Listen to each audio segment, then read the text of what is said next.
Concept है वो algorithm और फ्लो चार्ट पे। आज हम सिर्फ MCQs प्रैक्टिस करेंगे।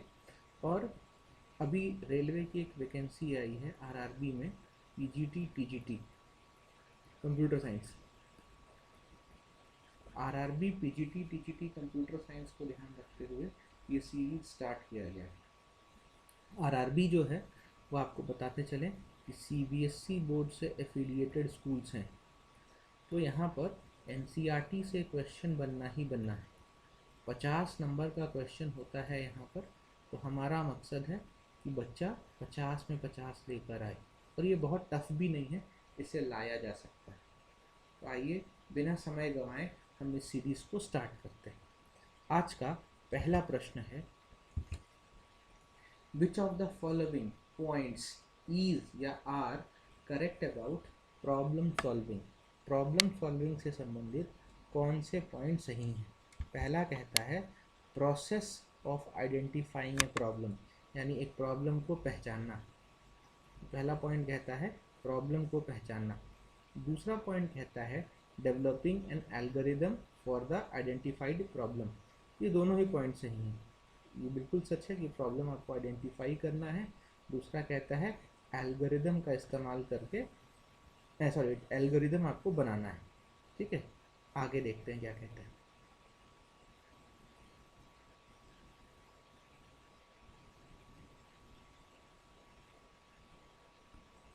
आगे कहता है implementing the algorithm to develop a computer programme.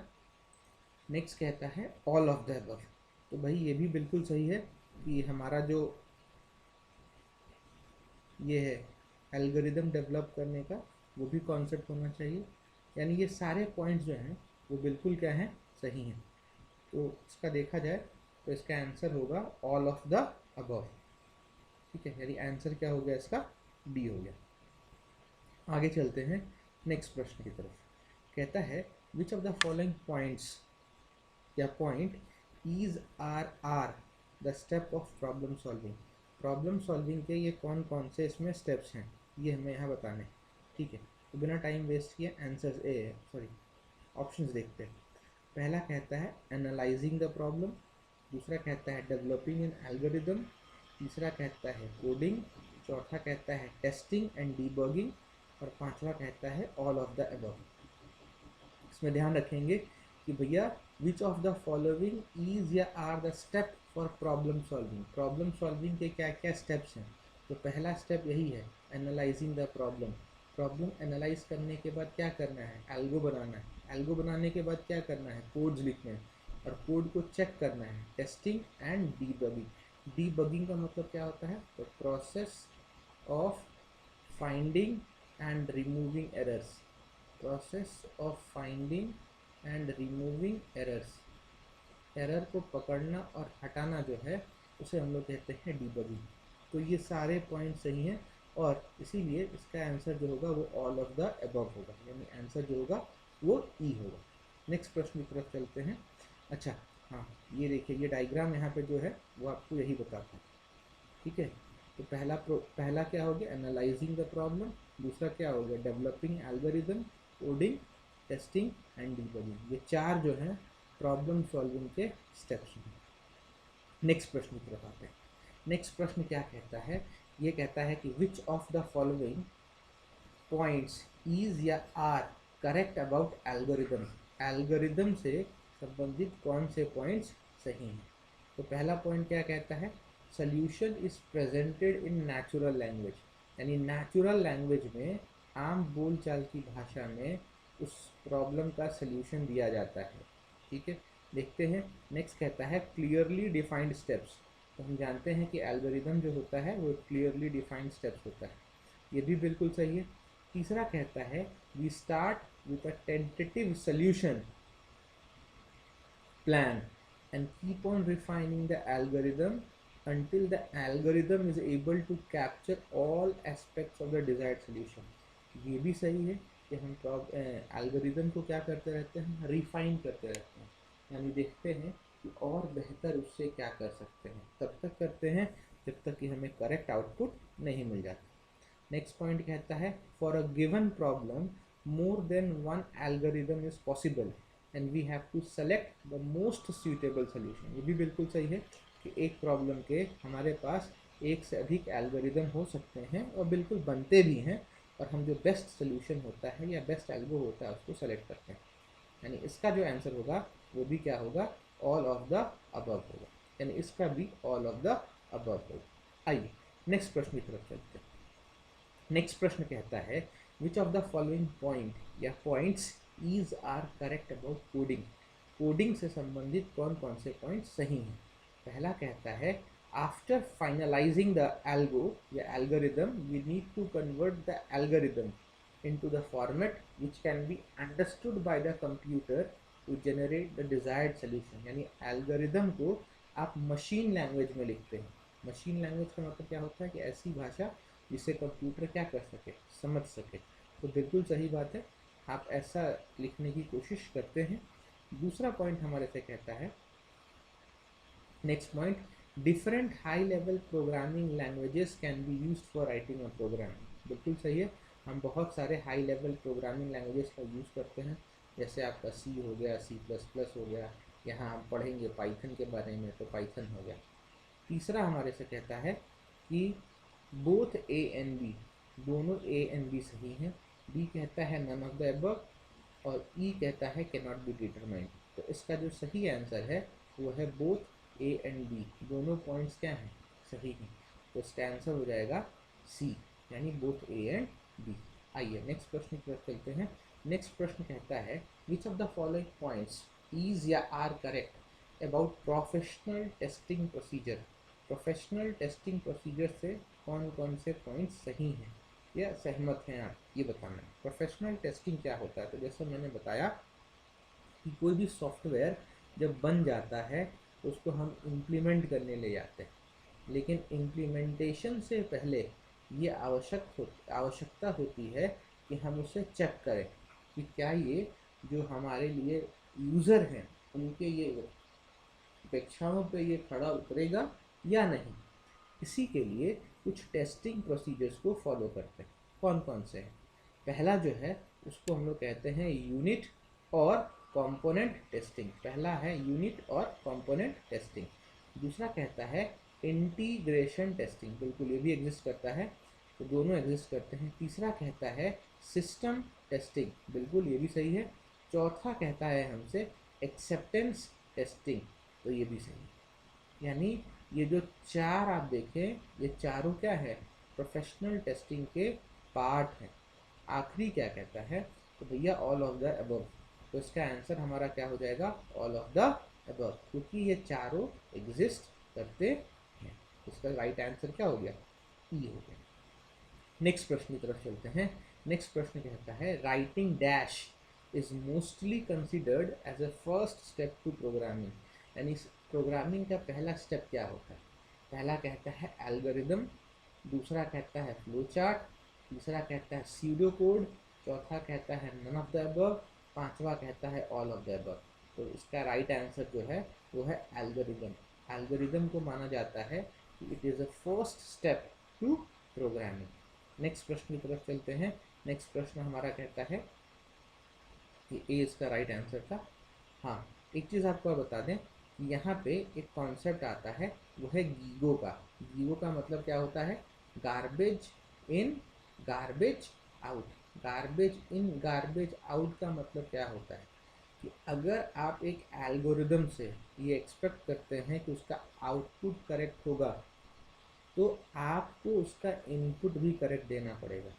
यानी गीगो यही कहता है कि आप जैसा इनपुट देंगे वैसा ही आउटपुट निकल कर बाहर आएगा। इसीलिए मैं आपसे कहता हूँ कि आप हमारे चैनल को सब्सक्राइब करिए, लाइक करिए, शेयर करिए। जो आपका इनपुट होगा ये हमें मोटिवेट करेगा कि हम आपको बेहतर कंटेंट और अपना रीच तक बढ़ा सकें। ठीक है, तो आप गीगो के बारे में याद रखेंगे, गार्बेज इन गार्बेज आउट, यानी जैसा इनपुट देंगे वैसा आउटपुट आएगा, और एल्गोरिदम यही बताता है। नेक्स्ट प्रश्न की तरफ चलते हैं। Which of the following points is या आर करेक्ट या is are characteristics of an algorithm. कौन से पॉइंट्स जो हैं वो एल्गोरिदम के कैरेक्टरिस्टिक्स हैं। पहला कहता है precisation, the steps are precisely defined या स्टेटेड, बिल्कुल सही है। प्रिसाइजेशन होता है, जो स्टेप्स लिख रहे हैं वो अच्छे से डिफाइंड होने चाहिए, ठीक है।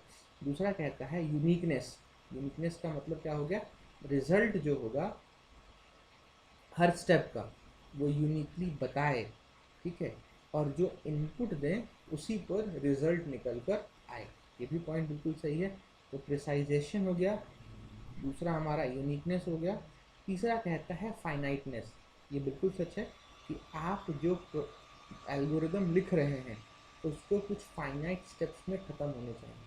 अब ये नहीं कि हम एल्गोरिदम लिखना स्टार्ट किए और वो लूपिंग बन गया, यानी वो चलता जा रहा है चलता जा रहा है, तो फिर वो एल्गोरिदम हमारे काम का नहीं, ठीक है। तो एल्गोरिदम में हमेशा क्या होना चाहिए, फाइनाइट स्टेप्स होने चाहिए। नेक्स्ट देखते हैं क्या कहता है। नेक्स्ट कहता है इनपुट, बिल्कुल सही है, आप इनपुट देंगे तो ही आउटपुट निकल कर आएगा। लास्ट कहता है ऑल ऑफ द अबव, तो ये सारे जो हैं वो कैरेक्टरिस्टिक्स हैं, प्रिसाइजेशन, यूनिकनेस, फाइनाइटनेस और इनपुट। इसका आंसर क्या हो जाएगा, all of the above. Next slide की तरफ चलते हैं, नेक्स्ट क्वेश्चन जानते हैं। While writing an algorithm, it is required to clearly identify the following. एक एल्गोरिदम को लिखते वक्त किस चीज़ को आइडेंटिफाई करना आवश्यक होता है। पहला, the input to be taken from the user, यानी यूज़र से आप क्या इनपुट लेंगे, बिल्कुल सही है। दूसरा कहता है प्रोसेसिंग और computation to be perform to get the desired result, ये बिल्कुल सही है कि आप क्या प्रोसेसिंग करेंगे, कैसे करेंगे, ताकि जो रिज़ल्ट है वो आप दे पाएँ। नेक्स्ट कहता है the output desired by the user, यानी जो यूज़र है उसको क्या आउटपुट मिलेगा आपके एल्गोरिदम से, ये बताना होगा। कहता है नन ऑफ द अबव है, तो इसका आंसर बताना है। तो आप इसका आंसर जो है वो ऑल ऑफ द अबव रखेंगे। ऑल ऑफ द अबव क्यों रखेंगे, क्योंकि हम जब एल्गो लिखते हैं तो ये ध्यान रखना है, पहले वाले स्लाइड्स में हमने पढ़ा कि इनपुट क्या ले रहे हैं, प्रोसेसिंग क्या ले रहे हैं, और जो आउटपुट है तो यूज़र के क्वेश्चन के अकॉर्डिंग आंसर दे पा रहा है या नहीं, इन सारी बातों का ध्यान रखना पड़ता है। तो इसका आंसर जो होगा वो ई था, all of the above. Next कहता है this are the following common methods of representing an algorithm. एक एल्गोरिदम को हम कैसे और प्रेजेंट कर सकते हैं। तो पहला कहता है फ्लो चार्ट, तो बिल्कुल सही है, आप एल्गोरिदम को फ्लो चार्ट के तौर पे यानी पिक्चर के तौर पे या पिक्टोरिकल रिप्रेजेंटेशन करते हैं, ठीक है। तो ये तो बिल्कुल सही पॉइंट है कि भैया हम एल्गोरिदम को पिक्टोरिकली रिप्रेजेंट कर सकते हैं। नेक्स्ट पॉइंट देखते हैं हम लोग। नेक्स्ट पॉइंट कहता है कि हम लोग स्यूडो कोड लिख सकते हैं। स्यूडो कोड क्या होता है तो बताएंगे, आज ही के सेशन में हम लोग डिस्कस करेंगे, बोथ ए एंड बी। तो ये सच बात है, एक फ्लो चार्ट को हम लोग फ्लो चार्ट को माफ़ी चाहते हैं एल्गोरिदम को फ्लो चार्ट और स्यूडो कोड दोनों में लिख सकते हैं, ठीक है। तो ये तो पॉइंट सही निकल कर आता है, both A and B. Next कहता है नन ऑफ द अबव, और कहता है ऑल ऑफ द अबव, तो ऑल ऑफ द अबव तो बनेगा नहीं, दो बनता है ए एंड बी, तो इसका सही आंसर जो होगा वो सी होगा, यानी both A and B are correct. Next question कहता है which of the following points is या are characteristics of flow chart. Flow chart के कौन कौन से कैरेक्टरिस्टिक्स हैं, फ्लो चार्ट के कौन कौन से कैरेक्टरिस्टिक्स हैं ये आपको बताना है। फ्लो चार्ट के कौन कौन से कैरेक्टरिस्टिक्स हैं ये आपको बताना है, ठीक है। आइए देखते हैं फ्लो चार्ट की कैरेक्टरिस्टिक्स। पहला कहता है visual representation of an algorithm. Flow chart जो है वो एल्गोरिदम का पिक्टोरिकल पार्ट है, ये मैंने आपको बताया और ये बिल्कुल सही है, तो ये हमारा राइट आंसर है। नेक्स्ट कहता है कि diagram made of boxes, diamonds and other shapes connected by arrows, तो बिल्कुल सही है। एल्गोरिदम में माफ़ी चाहते हैं फ्लो चार्ट्स में कुछ शेप्स होते हैं, उन शेप्स को हमें फॉलो करना होता है। कौन कौन से, तो बॉक्स शेप होगा, डायमंड होगा और एरो होता है जो कनेक्शन स्टैब्लिश करने में मदद करता है। तो ये दोनों पॉइंट्स हैं। तीसरा कहता है each shape represents a step to the solution process, बिल्कुल सही है, वो एक सोल्यूशन के प्रोसेस को बताता है। The arrow represents the order और लिंकिंग अमंग द स्टेप्स, तो ये भी सही है कि जो एरो होता है वो हमें लिंक करता है पहले वाले स्टेप को आगे वाले स्टेप से, तो ये दोनों पॉइंट्स हैं। और लास्ट कहता है ऑल ऑफ द अबव, तो क्योंकि ये चारों सही हैं इसलिए इसका आंसर होगा ऑल ऑफ द अबव, ई वाले। अब यहाँ पे हम लोग ये देख लेते हैं कि भैया फ्लो चार्ट में कौन कौन सा सिंबल होता है। तो बेसिकली यही 5 होते हैं जिनको हमें याद रखना है। पहला जो ये है इसको हम लोग स्टार्ट और एंड कहते हैं, उसको हम टर्मिनेटर के नाम से भी जानते हैं। क्यों? क्योंकि ये बताता है कि कहाँ पर एक फ्लो चार्ट ख़त्म हो रहा है। प्रोसेसिंग को डिनोट करने के लिए हम इसका इस्तेमाल करते हैं। इसको हम लोग एक्शन सिंबल के नाम से भी जानते हैं। ये जो है वो डिसीजन लेने में मदद करता है और इसे हम ब्रांचिंग पॉइंट के नाम से जानते हैं। इनपुट देने के लिए ये पैरेललोग्राम के शेप का इस्तेमाल किया जाता है तथा कनेक्शन स्टैब्लिश करने के लिए हम इस एरो का यूज़ करते हैं। ठीक है, तो आप इसको ध्यान रखेंगे, इससे भी प्रश्न बन सकता है। आगे चलते हैं। नेक्स्ट क्वेश्चन कहता है which of the following points is या are characteristics of pseudocode. Pseudocode की हम बात कर रहे थे तो वापस आते हैं स्यूडोकोड पे। कहता है कि it is a non formal language that helps programmers to write algorithm. बिल्कुल ये सही है। यहाँ पर कोई हम लोग प्रोग्राम लिखने के लिए किसी पर्टिकुलर लैंग्वेज का यूज़ नहीं करते, कोई सिंटेक्स बेसिकली कहें तो यूज़ नहीं होता। हम लोग इंग्लिश में इसको लिखने की कोशिश करते हैं, जहाँ पे कुछ मैथमेटिकल टर्म्स का भी यूज़ किया जाता है, जहाँ पर कुछ मैथमेटिकल टर्म्स का भी यूज़ किया जाता है। पहला पॉइंट तो ये बिल्कुल सही है। दूसरा पॉइंट कहता है intended for human reading, intended for human reading and can not be executed directly by the computer. Computer इसको एग्जीक्यूट नहीं कर सकता। ये बिल्कुल सही बात है, कंप्यूटर इसे एग्जीक्यूट नहीं कर सकते। नेक्स्ट कहता है no specific standard for writing a pseudocode exists. बिल्कुल मैंने आपसे कहा कि भैया कोई सिंटेक्स नहीं है, कोई तरीका नहीं है, तो इसको यूज़र अपने अनुसार लिखता है, तो ये भी सही है। नेक्स्ट पॉइंट हमारे से कहता है नन ऑफ द अबव। नहीं, बिल्कुल नहीं, ये 3 पॉइंट सही है तो नन ऑफ द अबव तो होगा नहीं। तो इसका आंसर क्या हो जाता है ई, ऑल ऑफ द अबव। क्यों? तो भैया बाकी के ऊपर के तीनों पॉइंट्स क्या हैं? सही है। इसका राइट आंसर हो गया E, all of the above. Next चलते हैं आगे, लेकिन चलने से पहले कुछ इम्पॉर्टेंट टर्म्स होते हैं उनको हम याद रखते हैं, जिसका इस्तेमाल करते हैं हम लोग स्यूडो कोड लिखते हुए। जैसे इनपुट हो गया, कंप्यूट हो गया, प्रिंट हो गया, increment, decrement, if else, while, true और फॉल्स। ये मैं एनसीईआरटी से लेकर आया हूँ आपके। ठीक है, तो इनका यूज़ हम कहाँ करते हैं, तो आने वाले क्लासेस में हम इनके यूज़ के बारे में भी पढ़ेंगे। नेक्स्ट कहता है which of the following points is या are correct about flow chart. Flow chart के बारे में कौन कौन से पॉइंट्स सही हैं? पहला कहता है फ्लो चार्ट जो है वो एक सीक्वेंस को डिनोट करता है, तो बिल्कुल सही है, फ्लो चार्ट एक सीक्वेंस को डिनोट करता है।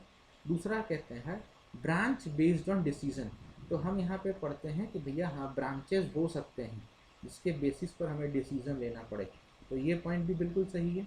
तीसरा कहता है even repeat some part for a finite number of times. हाँ होता है, लूपिंग के बारे में आप जानते होंगे, जहाँ पर एक पार्ट बार बार रिपीट होता है या कुछ देर के लिए रिपीट हो सकता है। डी कहता है नन ऑफ द अबव और लास्ट कहता है ऑल ऑफ द अबव। तो इसका आंसर जो सही होगा वो क्या होगा? ऑल ऑफ द अबव होगा। 12th का आंसर भी ई होगा। आगे चलते हैं। Which of the following conditions is या are correct about the sequence condition of flow of control. जो सीक्वेंस कंडीशन था उसके रिगार्डिंग कौन कौन सा सही है? तो पहला कहता है all the steps are executed one after the another. Sequence में है तो सही बात है, पहला स्टेप हो जाएगा तो दूसरा स्टेप, दूसरा तो तीसरा, तीसरा से चौथा, ये पहला सही है। दूसरा हमारा क्या कहता है statements in an algorithm may not always execute in a sequence. ये भी सही है कि statements in an algorithm may not always execute in a sequence, यानी हर बार एक एल्गोरिदम जो है वो सीक्वेंस में इवेल्युएट होते हुए आगे नहीं जाए। ठीक है, ये भी सही है। आगे चलते हैं।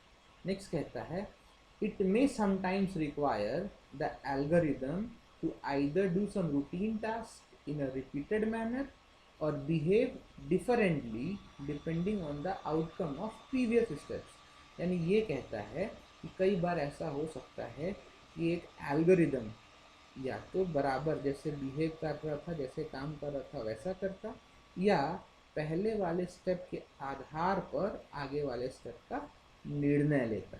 तो भैया ये भी सही है, तो नन ऑफ द अबव तो होगा नहीं। तो देखते हैं ऑल ए बी एंड सी, बिल्कुल सही है, ए भी सही है हमारा, बी भी सही है और सी भी सही है। तो इसका आंसर बनता है ऑल ए बी एंड सी, यानी ई वाला। नेक्स्ट चलते हैं क्वेश्चन की तरफ। कहता है which of the following point या पॉइंट्स इज या are correct about conditional statements of flow of control. Conditional statement से संबंधित कौन कौन से सही हैं पॉइंट्स। पहला कहता है कि conditional statements are written in the algorithm followed by if का इस्तेमाल करके लिखते हैं, बिल्कुल सही है, इफ का यूज होता है कंडीशन में। दूसरा कहता है कि there are situations where we also need to take action when the condition is not fulfilled followed by else. तो बिल्कुल हम लोग एल्स का भी इस्तेमाल करते हैं, ये भी पॉइंट सही है। तीसरा कहता है कि भैया a true false conditional is written using if else block in actual programs. हाँ, जब हम लोग प्रोग्राम्स लिखते हैं तो वहाँ इफ़ एल्स का यूज़ करते हैं। एलिफ पढ़ा होगा आप लोग, हम लोग एलिफ का भी इस्तेमाल करते हैं जब इफ़ के अंदर और कंडीशंस का यूज़ करना होता है। तो लास्ट कहता है नन ऑफ द अबव, बिल्कुल नहीं, ऊपर के तीनों सही हैं तो नन ऑफ द अबव हो नहीं सकता। आखिरी बचा ऑल ए बी एंड सी, तो इसका जो सही आंसर है वो ई है, ऑल ए बी एंड सी। आगे चलते हैं नेक्स्ट क्वेश्चन की तरफ, लेकिन जाने से पहले एक छोटा सा डायग्राम इन्फॉर्मेशन आपके लिए। यहाँ क्या बताया गया है, कंडीशन है, मान लीजिए ये ट्रू हो गया तो ये स्टेटमेंट एनालिसिस करेगा, फॉल्स हो गया तो ये स्टेटमेंट एनालिसिस करेगा। इसी चीज़ को डिनोट करने के लिए हम लोग यहाँ कंडीशनल स्टेटमेंट के बारे में पढ़ रहे हैं। ठीक है, अब देखिए बार बार एल्गोरिदम की बात आ रही थी, तो यहाँ पर एक छोटा सा एल्गोरिदम भी है। ये क्या करता है, यहाँ से स्टार्ट किया, ये आपसे इनपुट ले रहा है, यहाँ डिसीजन लिया गया, अगर ये डिसीजन गलत है नो तो फिर ये प्रिंट करेगा और वापस से एग्जीक्यूशन में आएगा। अगर लगता है सही है, ये यस है, तो ये प्रिंट करेगा और वापस से एग्जीक्यूशन में ये बाहर आकर स्टॉप कर देगा। तो ये फ्लो ऑफ स्टेटमेंट दिखाया गया था। आगे चलते हैं। The method of taking an input and running through the steps of the algorithms is sometimes called, यानी इनपुट लेना and running through the steps of algorithm, algorithm के स्टेप्स को फॉलो करना, उसको हम क्या कहते हैं। तो पहला कहता है कंडीशनल रन, दूसरा कहता है रन, तीसरा कहता है ड्राई रन, चौथा कहता है नन ऑफ द अबव, पांचवा कहता है ऑल ए बी एंड सी। तो देखिए फिर से समझिए, method of taking an input and running through the steps of the algorithm is called dry run. उसको हम लोग ड्राई रन के हिसाब से जानते हैं। इनपुट ले लिया और एल्गोरिदम्स को देख रहे हैं कि भैया ये सही है या गलत है, जिसे हम ड्राई रन कहते हैं। इसका सही आंसर है सी, इसका सही आंसर है सी, यहाँ आप देख सकते हैं। नेक्स्ट पॉइंट, ठीक है। अब नेक्स्ट क्वेश्चन क्या कहता है, which of the following points is या are correct about dry run. Dry run से कौन कौन से पॉइंट्स सही हैं। पहला कहता है identify any incorrect steps in the algorithm, ठीक है, बिल्कुल सही है। दूसरा फिगर आउट मिसिंग डिटेल्स और स्पेसिफिक्स इन द एल्गोरिथम, ये भी सही है। तो भैया एक एल्गोरिथम के अंदर क्या क्या छूटा है वो ढूंढो और कौन कौन सा स्टेप है गलत वो ढूंढो। नेक्स्ट कहता है बोथ ए एंड बी, दोनों पॉइंट सही हैं, तो बोथ ए एंड बी भी सही है। नेक्स्ट कहता है none of the above, none of the above तो हो नहीं सकता क्योंकि दो पॉइंट्स ऊपर से सही हैं। लास्ट कहता है ओनली ए, नहीं दोनों सही हैं। तो इसका आंसर क्या हो जाएगा, इसका आंसर हो जाएगा सी, बोथ ए एंड बी, ठीक है। अब यहाँ पर देखिए, अब जब प्रॉब्लम्स आते हैं बस एक फैक्ट और फिगर है आपके पास, ये फैक्ट और फिगर बात करता है किसकी, डिकम्पोजिशन की। डिकम्पोजिशन का मतलब क्या होता है कि डिकम्पोजिशन में हम अपने प्रॉब्लम को बहुत सारे टुकड़ों में या सब पार्ट्स में डिवाइड कर देते हैं। तो dividing a problem into sub parts is known as decomposition या डिकम्पोज करते हैं। नेक्स्ट क्वेश्चन की तरफ चलते हैं। नेक्स्ट क्वेश्चन क्या कहता है हमसे, algorithm can be compared and analysed on the basis of. आप एक एल्गोरिदम को जब बनाते हैं, मैंने आपको बताया कि भैया एक क्वेश्चन के या एक प्रॉब्लम के मल्टीपल एल्गोज बन सकते हैं। तो जब आप मल्टीपल एल्गो बनाते हैं तो कौन से एल्गो को आप प्रेफर करेंगे? तो पहला पॉइंट कहता है the amount of processing time they need to run, कितना प्रोसेसिंग टाइम वो ले रहा है, यानी उसकी टाइम कॉम्प्लेक्सिटी क्या है उसका ध्यान में रखते हुए हम लेते हैं। दूसरा कहता है the amount of memory that is needed to execute the algorithm, यानी कितना स्पेस चाहिए उस एल्गोरिदम को, उसका ध्यान रखते हुए चलते हैं। तीसरा कहता है बोथ ए एंड बी, तो बिल्कुल सही है भैया, कम टाइम ले कम स्पेस ले, हम उसको प्रेफर करेंगे, तो ए एंड बी होगा। लास्ट कहता है नन ऑफ द अबव, और इसके बाद कहता है ओनली ए, तो नहीं, ये दोनों पॉइंट सही है, टाइम कॉम्प्लेक्सिटी और स्पेस कॉम्प्लेक्सिटी दोनों का ध्यान रखते हैं। तो आप यहाँ से दो चीज़ और याद कर सकते हैं, आपसे पूछा जाएगा मान लीजिए कि टाइम कॉम्प्लेक्सिटी क्या होता है, तो कह सकते हैं the amount of processing time needed by an algorithm to run, वो हमारा क्या कहलाता है, टाइम कॉम्प्लेक्सिटी। आपसे पूछा जाएगा स्पेस कॉम्प्लेक्सिटी क्या होता है, तो कह सकते हैं the amount of memory needed by an algorithm to execute, उसको हम लोग क्या कहते हैं, स्पेस कॉम्प्लेक्सिटी। ठीक है, इसका जो राइट आंसर है वो सी हो गया, both A and B. Next question की तरफ चलते हैं। नेक्स्ट क्वेश्चन कहता है a program written in high level language is called, high level language में जो प्रोग्राम लिखा होता है उसको क्या कहते हैं? हाई लेवल का मतलब हो गया जो कंप्यूटर को समझ में ना आए। पहला कहता है उसे हम सोर्स कोड कहते हैं, पहला ऑप्शन कहता है कि वो सोर्स कोड है। दूसरा कहता है सोर्स प्रोग्राम, बिल्कुल नहीं। नेक्स्ट कहता है बोथ ए एंड बी। चौथा कहता है नन ऑफ द अबव। पांचवा कहता है ओनली ए। इसका जो राइट आंसर है वो है सोर्स कोड, ओनली ए, तो इसका आंसर हो जाएगा ए। ठीक है, यहाँ पे टाइपिंग एरर हो गया, इसका आंसर होगा सोर्स कोड। ठीक है, तो ये ओनली ए लिखा है ए, यानी ए ई, आप ऐसे लिख सकते हो। ठीक है, दोनों सही। नेक्स्ट कहता है 19 the source code is translated into machine language using, source code को आप मशीन लैंग्वेज में कैसे ट्रांसलेट करते हैं? तो कंपाइलर का यूज़ करते हैं। ठीक है, सही है, बिल्कुल सही है। दूसरा कहता है कि आप इसका इंटरप्रेटर का भी यूज़ करके कर सकते हैं, बिल्कुल सही है, दोनों का यूज़ होता है। तीसरा कहता है बोथ ए एंड बी, चलो भैया ये हमारा ऑप्शन मैच करता है, both A and B. None of the above. पांचवा कहता है ओनली ए, तो इसका राइट आंसर जो है वो है सी, बोथ ए एंड बी, यानी एक कंपाइलर और इंटरप्रेटर मिलकर सोर्स कोड को मशीन लैंग्वेज यानी 0 and 1 में कन्वर्ट।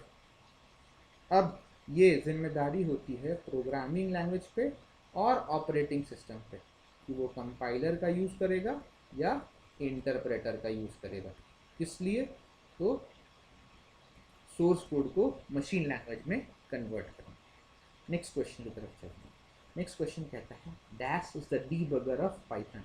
डीबगर का मतलब क्या होता है? तो डीबगिंग का मतलब मैंने आपको थोड़ी देर पहले बताया था, नहीं तो फिर से रिपीट कर दूँ। डीबगिंग का मतलब होता है process of finding error in a programme.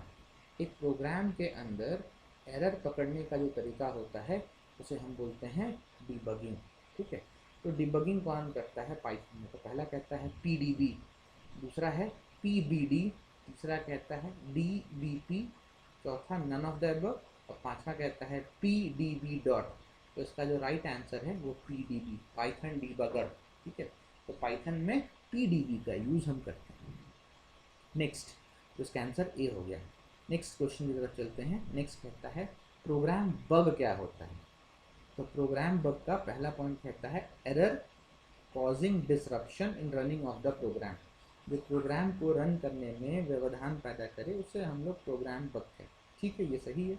दूसरा कहता है कि प्रोग्राम या error causing disruption in producing the right output, सही आउटपुट देने में जो व्यवधान पैदा करे उसे प्रोग्राम बग कहते हैं, ये भी सही है। तीसरा कहता है बोथ ए एंड बी, दोनों सही थे, तो ये बोथ ए एंड बी सही है। नन ऑफ द अबव नहीं सही है। ओनली, अच्छा ये मिसिंग है, ओनली ए होना चाहिए था, मिसिंग है एक ऑप्शन। ठीक है, तो इसका राइट आंसर जो है वो क्या है? सी, बोथ ए एंड बी, दोनों स्टेटमेंट्स क्या हैं? सही है। अब भैया जो प्रोग्राम को डिसरप्ट करता है वो डिसरप्ट करने का काम दो लोग करते हैं, पहला होता है एरर और दूसरा होता है एक्सेप्शंस। तो ये एरर और एक्सेप्शंस क्या होते हैं हम इसके बारे में जानते हैं या जानेंगे आगे वाले क्लासेस में। ठीक है। ये क्या करते हैं, ये प्रोग्राम के एग्जीक्यूशन को रोक देते हैं, यानी प्रोग्राम का एग्जीक्यूशन क्या हो जाता है, रुक जाता है। तो प्रोग्राम के एग्जीक्यूशन को रोकने के लिए एरर एंड एक्सेप्शंस, ये दो major role play. Next question की तरफ आते हैं। नेक्स्ट क्वेश्चन कहता है identify the types of errors, कौन कौन से एरर्स एक प्रोग्राम को रन करने पे आ सकते हैं। पहला कहता है कंपाइल टाइम एरर, दूसरा कहता है रन टाइम एरर, तीसरा कहता है लॉजिकल एरर, चौथा कहता है ऑल ऑफ द एरर। देखिए बिल्कुल सही है, कंपाइल टाइम एरर होता है, रन टाइम एरर भी होता है और लॉजिकल एरर भी होता है। तो ये तीनों एरर्स जो होते हैं वो आते हैं। अब इन एरर्स के कुछ कैटेगराइजेशंस भी हैं। कंपाइल टाइम एरर भी कुछ कैटेगराइजेशन में आता है, रन टाइम का भी कुछ कैटेगराइजेशन है और लॉजिकल एरर का भी कुछ कैटेगराइजेशन। ठीक है, वो क्या है वो हम लोग आने वाले क्लासेस में पढ़ेंगे। तो फिलहाल इसका जो आंसर है वो क्या हो गया, D, all of the above. I hope कि आपको ये चीज़ें समझ में आ रही होंगी। अगर कोई डाउट है तो आप हमारे दिए गए नंबर पे फ़ोन कर सकते हैं, कॉल कर सकते हैं, मैसेज कर सकते हैं इंस्टा पे, या कमेंट बॉक्स में भी आप लिख सकते हैं। आप इस चैनल को लाइक करिए, सब्सक्राइब करिए, कमेंट्स लिखिए और हर ज़रूरतमंद तक हमें पहुंचने में मदद। हम एक नए सेशन में मिलेंगे। Till then